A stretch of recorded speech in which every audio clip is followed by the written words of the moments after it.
ये कहानी सुनने के बाद आपके मन में गुस्सा का भाव बिल्कुल समाप्त हो जाएगा। एक बार गौतम बुद्ध अपने शिष्यों के साथ किसी पेड़ के नीचे विश्राम कर रहे थे। उसी वक्त उनके एक शिष्य ने उनसे पूछा कि हे तथागत, हम लोग अक्सर देखते हैं कि अगर कोई मनुष्य को गुस्सा आता है और उनकी प्रवृत्ति भी गुस्से वाला है, वह मनुष्य चाह कर भी उसे नियंत्रण नहीं कर पाता है। मुझे ये जानना है कि हम अपने क्रोध को वश में कैसे कर सकते हैं। ये प्रश्न सुनकर भगवान बुद्ध बोले, तुम्हारे इस प्रश्न का जवाब के लिए मैं तुम्हें एक कहानी सुनाता हूँ। कहानी सुनने के बाद क्रोध को वश में करना तुम सीख जाओगे। इसके बाद गौतम बुद्ध ने कहानी सुनाना शुरू किया और बोले कि एक गांव में झगड़ालू औरत रहा करती थी। उनकी सबसे बुरी आदत थी कि वह छोटी छोटी बातों पर गुस्सा हो जाती थी और इसी वजह से अगर उसे कोई कुछ बोलता या टोकता तो वह उन्हें गाली देती और अपशब्द वाक्यों का प्रयोग भी करती। लेकिन कुछ समय के बाद जब उस औरत का गुस्सा शांत होता तो उसे अपने किए पर अत्यधिक पछतावा होता। उस औरत के ये गुस्से वाले स्वभाव से उसके परिवार वाले बहुत परेशान थे। यहाँ तक कि उसके आस पड़ोस भी उसे कोई पसंद नहीं करते थे। ये बात उस औरत को समझ में आती, लेकिन क्या करती बेचारी। वह क्रोध को नियंत्रण करना तो चाहती है, लेकिन चाह कर भी नहीं कर पाती।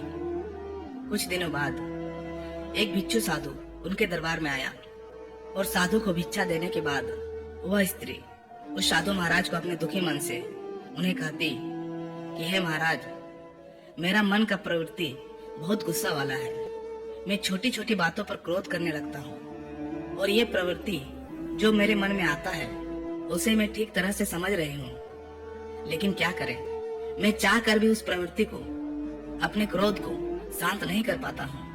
मैं बहुत परेशान हूँ। महाराज, मुझे कुछ उपाय बताइए। यह सुनकर साधु महाराज थोड़ी देर के लिए सोचे। उसके बाद अपने झोले से एक दवा की बोतल निकाली और बोले, ये बहुत ही सिद्धि किया हुआ दवा है, इसे लो और जब भी तुम्हें गुस्सा आए या कुछ अपशब्द कहने का मन करे तो इस दवा की 10 बूंदे अपने जीभ पर डाल लेना और मात्र 10 मिनट तक अपने मुंह को बंद रखना। याद रहे कि यदि 10 मिनट से पहले अपने मुंह को खोला तो ये दवा काम नहीं करेगी। इस दवा का असर बिल्कुल भी तुम्हारे शरीर में नहीं होगा। स्त्री को इतना कहकर वह साधु वहां से चले जाते हैं। इसके बाद वह स्त्री नियमानुसार उस साधु महाराज की दवा का प्रयोग करती। उसे जब भी क्रोध आता या अपशब्द बोलने का मन करता, वह इस दवा की 10 बूंदे अपने जीभ पर लेकर 10 मिनट के लिए मुंह बंद कर देती। यही क्रम लगातार 15 दिनों तक चलता रहा। उसके बाद ये हुआ कि उस स्त्री का गुस्सा धीरे धीरे नियंत्रण में आने लगा और अंत में एकदम से ही समाप्त हो गया।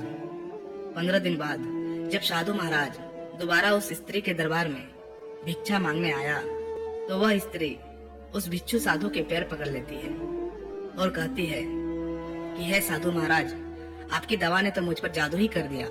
इस दवा के प्रभाव के कारण अब मुझे बात बात पर गुस्सा बिल्कुल भी नहीं आता और मेरे घर पर अभी बहुत अधिक शांति का माहौल भी है। अपने इस शांति वाले स्वभाव से मैं बहुत प्रसन्न हूँ महाराज।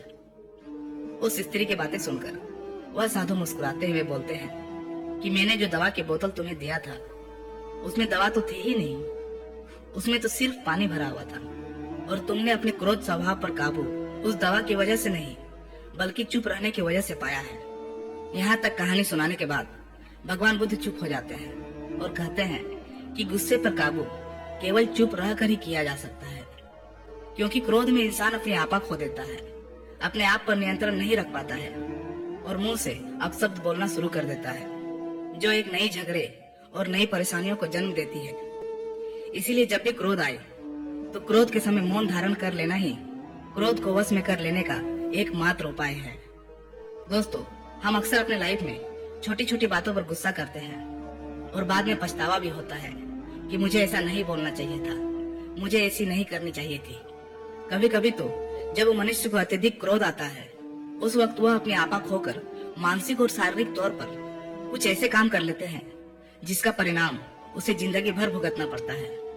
क्रोध तो केवल कुछ समय के लिए होता है और अगर उस समय अपने आप को शांत रख पाए तो हम अपने लाइफ के बहुत से झगड़ों और प्रॉब्लम्स को शुरू होने से पहले ही समाप्त कर सकते हैं। इसीलिए अब से जब भी गुस्सा आए तो कोशिश कीजिए मात्र 10 मिनट शांत होने की, नहीं तो 10 मिनट मुंह में पानी वाली दवा डालकर शांत होने की कोशिश कीजिए, जिस तरह साधु महाराज ने स्त्री को बताया था। दोस्तों, वीडियो कैसी लगी कमेंट बॉक्स पर लिख के जरूर बताइएगा, और आप किस तरह सोचते हैं, क्या सोचते हैं, कमेंट बॉक्स पे जरूर लिखिए। और इसी तरह के मोटिवेशनल वीडियोस पाने के लिए चैनल को जरूर से जरूर सब्सक्राइब कीजिए। फिर मिलता हूँ कोई नेक्स्ट वीडियो में, तब तक के लिए धन्यवाद।